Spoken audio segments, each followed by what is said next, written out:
I want everyone to think of this quote: learning is an experience, everything else is information. Learning is an experience, everything else is information. Albert Einstein had that quote, and back in 2019 when I first came to my first Y&I convening, it was an experience. I saw the rich opportunity that it afforded our educators.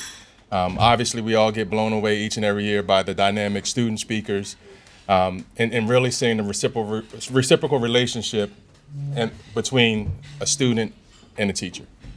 And learning manifests itself in the efficacy that our educators feel, being able to be their authentic selves, but more importantly, what our students in turn receive. Our buddy Elijah from last year from Richmond is a young man that truly impacted me last year, and it motivates me as a superintendent to really stay grounded in the work that we do in leading schools, to stay focused on what the main thing is, and that's students and student learning and authentic learning. And we know in public education, we can get distracted. There's a lot that gets thrown at us, but each and every year coming back to Y&I, there is a level of authenticity that's grounded in this work that I think is so impactful. So again, thank you to Yale. Also want to give a shout out to our local Delaware Teachers Institute for the work that they do to support our educators. And all of the other regions that have locals or are working to form those locals. And so I'll briefly share out what we discussed in the School Leader Caucus, and then the representatives from the various regions will come up and share what they're going to do within the local regions to either advance the work, to continue to build on the work, or establish a lot of the work at the local level. And so we had the question of how do we really look at Y&I and our locals as a recruitment and retention strategy. And so we centered our discussions really around 5 or 6 broad areas. And the first one was professional development tailored to educator needs. And I think when we see what the proposed seminars was, I mean, every time you get a proposed seminar, I'm thinking, I wish I could actually participate in one. Really listening to Dr. Rod Ferguson's seminar that I know many of you participated in last year, but then hearing the one today on the history of books, right? And the duality of, and in my mind, I'm sitting there thinking about how many of our students, when she mentioned the exercise of cutting up or tearing up or destroying books to get the feel of the book, and the visceral kind of response that we have as adults. And I guarantee if we did that to a lot of our students, they probably would still have that same visceral response just because of how we approach, how we talk about books, the power of books. But then how many of those students aren't able to access what's in the book? So something that's an object that is everywhere yet nowhere all at once, and we will have a physical reaction to destroying it, yet a lot of our students don't have that. So in my mind, I'm thinking, oh man, I would love to participate in that seminar. Or the fact that we have the conversation about maps and the impact of maps. And as I sat there and I heard her, pitching the seminar, and it was, my children always say, Dad, do you have a GPS in your mind? No, I learned how to read maps, right? And I know most cities are gridded, and you go north, south, east, west, and there's parallels.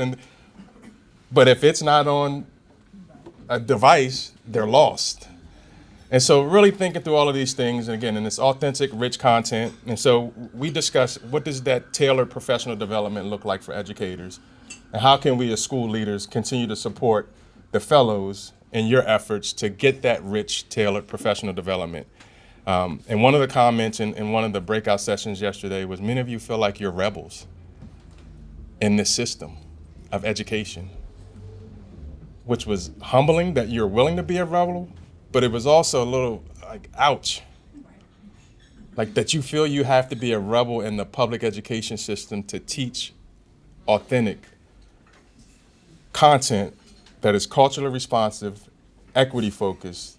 And we know that unfortunately, a lot of our partner states and regions don't have that freedom or flexibility because there are state laws. Right? There's a push to ban books. So there's a lot that's going on that really there's a push and pull that while we may want to support that as school leaders, there's a broader perspective that we have to bring into this landscape of what might be impeding our efforts. And obviously our colleagues in Tulsa and what's happening in Oklahoma, what's happening in a lot of the southern regions around literally state laws. So in Delaware, we have the fortune that we have House Bill 198, which is the teaching of Black history. So our legislators have given us the license to really look at culturally responsive, equity-focused work from the state level on down. But we know that's not happening everywhere. And so when I heard a lot of the educators mention that, you're rebels, it resonated and understand why. And you shouldn't have to be in 2024, so really giving you the license to be able to really look at culturally responsive and equity-focused curriculum, but also how do we, in this standardized, standards-based learning environment, ensure that what's happening in your classroom, that knowledge can get transferred without doing harm. And that's what we talked about as school leaders. There is a danger, and I think you can't sell yourself short as fellows in understanding that you do have a superpower. And that's not just committing the 2 weeks out of the summer to come and learn, but you have a unique lens into the way of the world, into pedagogy, and how to deliver instruction that not every one of your colleagues has. And so while we will want to scale this work up, it has to be a strategic way of an effort to do it, because not everyone is culturally responsive. Not everyone has that connection to be able to really engage with students where, in essence, they may take your unit, but they don't have your skill set or your insight to be able to deliver that unit. And so while they're posted for everyone to access, what does that ultimately mean in terms of their ability from a pedagogical lens to be able to deliver that content? We also discussed collaboration and community building. How do we work with our university partners? How do we work with the fellows? How do we ensure that the efficacy, the time and energy and effort that you put into this work, one, is valued? So in Delaware, we have what we would call buyback hours. So, our educators in my district, they get the day before Thanksgiving break. So they get that day off. And in essence, they get trade-in or buyback hours where they have to do something over the course of the year, either before or after school. So we give them this opportunity in Red Clay. They participate in, that counts toward that hours in addition to the stipend they receive. That's not everywhere. And so how do we share that knowledge as school leaders? How do we look at breaking down barriers and systems so that as you participate and we collaborate with various partners, we're doing it to your benefit, which ultimately means it's the benefit of our students. I want to give a shout out to Richmond, and just in the sense because they don't have a local, but for the 4 years that I've come back, they're always well represented, and it shows.